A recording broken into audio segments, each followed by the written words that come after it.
తెలంగాణలో లోకల్ ఎన్నికల తొలి విడత ఎన్నికల ఓట్ల లెక్కింపు ప్రక్రియ పూర్తి డీటెయిల్స్ అందించడానికి లైవ్ లో జాయిన్ అవుతున్నారు మా కరెస్పాండెంట్ అజీం ఏ పార్టీ మద్దతు ఇచ్చిన వారు ఎక్కువగా గెలుస్తున్నారు?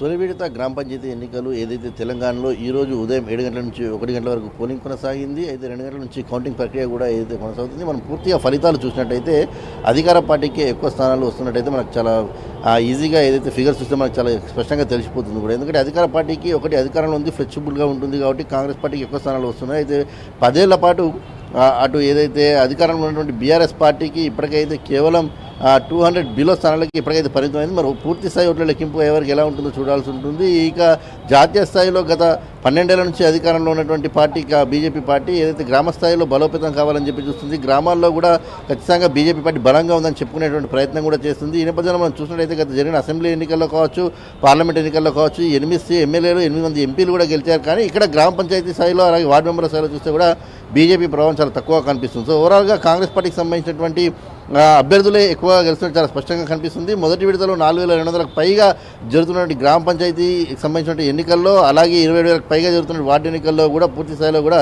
కాంగ్రెస్ పార్టీ ఏదైతే ఇప్పటికైతే మెజార్టీ స్థానాలు గెలుస్తుంటూ వచ్చింది. అయితే ప్రధానంగా కాంగ్రెస్ పార్టీ మొదటి నుంచి కూడా చాలా స్పష్టంగా అటు సీఎం రేవంత్ రెడ్డి, పిసిసి అధ్యక్షుడు మహేష్ కుమార్ గౌడ్, మంత్రులందరూ కూడా చాలా స్పష్టంగా క్లారిటీగా లోకల్లో ఉన్నటువంటి నాయకులు చెప్తున్నారు. ఖచ్చితంగా మెజార్టీ స్థానాలు కాంగ్రెస్ పార్టీ గెలవాలి, 100కు 90% కాంగ్రెస్ పార్టీ సీట్లు గెలవాల్సిన అవసరం ఉంది.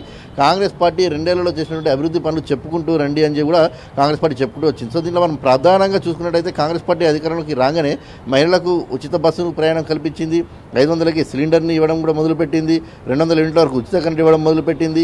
దాని తర్వాత ప్రతిష్టాత్మకంగా తీసుకున్నటువంటి సన్నభ్య కార్యక్రమం ఏదైతే ఉందో సన్నభ్యం ఇస్తుంది. దాంతోపాటు రేషన్ కార్డులు గతంలో 10 ఏళ్ళు ఎక్కడ కూడా రేషన్ కార్డులు ఇవ్వని పరిస్థితి. సో చాలామంది పేర్లు దాంట్లో నమోదు చేసుకోలేని పరిస్థితి, కొత్త వాళ్ళు అప్లై చేసుకోలేని పరిస్థితి. సో రేషన్ కార్డులు కూడా పార్టీ ఇచ్చినటువంటి పరిస్థితిని మనం చూసాం. ఇక దీంతోపాటు ఇటీవలే రీసెంట్గా కూడా ఇందిరా మహిళా శక్తి కింద ఏదైతే డ్వాక్రా మహిళలకు 1 కోటి మంది వరకు కూడా 1 కోటి చీరలు కూడా పంపిణీ కార్యక్రమాన్ని కూడా కాంగ్రెస్ పార్టీ మొదలుపెట్టింది. ఇలా కాంగ్రెస్ పార్టీ చేసినటువంటి అభివృద్ధి పనులు అన్నీ కూడా ప్రజల్లోకి తీసుకెళ్లాలి. అలాగే కాంగ్రెస్ పార్టీ వచ్చిన తర్వాత ఇచ్చినటువంటి ఉద్యోగాల సంఖ్య కూడా చెప్పుకుంటూ వచ్చింది. దాని తర్వాత వచ్చినటువంటి రోడ్ల వ్యవస్థ కావచ్చు, అక్కడ ఉన్నటువంటి పూర్తి స్థాయి ఫెసిలిటీస్ వ్యవస్థ కావచ్చు, అన్ని కాంగ్రెస్ పార్టీ వచ్చినటువంటి కేవలం 2 ఏళ్లలో చేసుకుంటూ వస్తుంది. అలాంటి కాంగ్రెస్ పార్టీకి కనుక ఎక్కువ మెజార్టీ స్థానాలు ఇస్తే వారు ఎమ్మెల్యేలను అలాగే ఎంపీలను అలాగే మినిస్టర్లను కలిసి మాట్లాడి ఆ గ్రామాన్ని మరింత అభివృద్ధి చేసేటువంటి అవకాశం ఉంటుంది. కాబట్టి కాంగ్రెస్ పార్టీకే ఓటు వేయాలని చెప్పి కూడా ఏదైతే కాంగ్రెస్ పార్టీకి సంబంధించినటువంటి నేతలు అభ్యర్థులు అందరూ కూడా ఏదైతే ప్రచారంలో ముమ్మరం చేశారో. సో ఈ నేపథ్యంలో తొలి విడత ఎన్నికల్లో మనం చూసినట్లయితే కూడా పూర్తి స్థాయిలో ఇప్పటికే 4236 కానీ 395 వరకు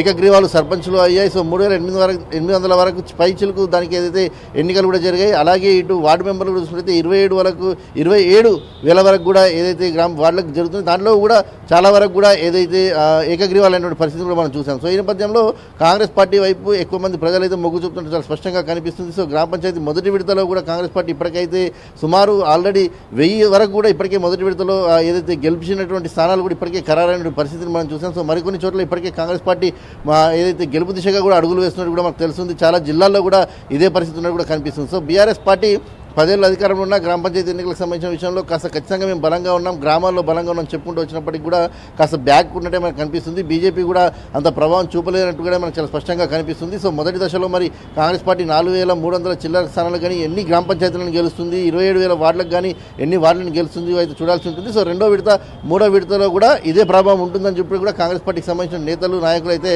ఆశాభావం వ్యక్తం చేస్తున్నారు. Sindhu. Right, thank you Azeem.